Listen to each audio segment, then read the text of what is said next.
एक तरफा प्यार अचानक ही मेरे मुंह से निकल गया। और दीप्ति, कैसी हो? उसने मेरी तरफ ऐसे देखा जैसे हम 1 साल बाद नहीं, बरसों बाद मिले हो। ठीक हूँ, यहीं पर जॉब कर रही हो क्या? हाँ, चलो अच्छा है, कम से कम रोज मुलाकात तो हो जाया करेगी। हाँ ठीक है, कल मिलती हूँ, बाय। वो चली गई, पर मैं वहीं एक पुतले की भांति खड़ा रहा। अरे भाई चलो, ऑफिस बंद होने का टाइम हो गया। ये सुमित था, जिसकी आवाज ने मेरी याद में विघ्न डाल दिया। हाँ हाँ चलो। हम दोनों अपने अपने रूम के लिए चल पड़े। कुछ देर शहर की भीड़ भाड़ से जूझकर आखिर में हम अपने रूम तक आ पहुंचे। रोज की तरह न कपड़े चेंज किए, न ही बैग रखा, बस बिस्तर पर फेंक कर कोने में चुपचाप बैठ गया। सोचने लगा, जब मैं पहली बार कॉलेज गया था सब कुछ बिल्कुल अलग, बिल्कुल नया, सबसे अनजान में इधर उधर देख रहा था। बेल बजी, सभी अपनी क्लास में जाने लगे। मैं भी पूछते हुए अपनी क्लास में पहुंचा। दूसरी लाइन में चौथे नंबर पर बैठ गया। मैम आई, क्लास में पढ़ाया, चली गई। अब मेरी क्लास दोपहर बाद से थी। मैं बाहर एक पेड़ की छाया में बैठ गया।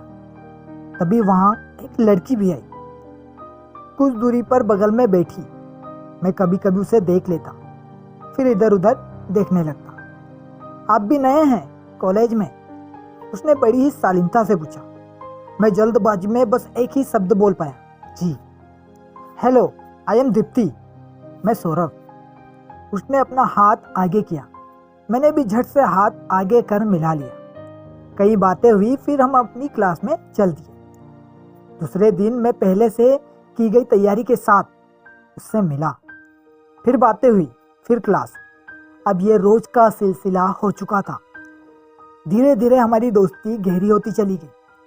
रोज मिलना, साथ घूमना, लंच, कभी डिनर। अब तो जैसे उसकी आदत सी हो गई थी। इसी तरह न जाने कब 2 साल बीत गए, पता ही नहीं चला। अब जब कॉलेज से विदाई लेने का समय आ गया, तब जाकर मुझे एहसास हुआ कि मैं तो दोस्ती के हद से काफी आगे प्यार तक पहुंच चुका था, पर उसे बताने की कभी हिम्मत नहीं हुई। शायद इस वजह से कि कहीं वो बुरा न मान जाए। अब मैं करता भी तो क्या, कल ही विदाई है, कैसे होगा सब कुछ। मैं रात भर इसी कसमकस में लगा रहा कि कैसे दीप्ति को अपने दिल की बात बताऊंगा। सुबह हो गई, धीरे धीरे 10 बजने वाले थे। मैं कॉलेज के लिए निकल गया। कॉलेज पहुंचते ही सामने दीप्ति को देखकर मैं थोड़ा हड़बड़ा गया, पर वो हंसते हुए चली गई। मेरे इस एक तरफा प्यार को अगर कोई तीसरा जानने वाला था तो वो सुमित था। 2 साल में एक वही मेरा अच्छा दोस्त बन पाया था। क्या हुआ, आज तो बोल देगा ना दीप्ति से कि तुम उससे मैंने उसे बीच में ही रोक दिया। समारोह शुरू हुआ। मेरी धड़कनों की तरह वह भी जल्दी से बीतने को आ गया। अब तक मैं सिर्फ 6 बार उसे देख पाया था। समारोह खत्म हो गया, सब एक दूसरे से मिलकर जाने लगे। मेरा ध्यान दीप्ति की तरफ था।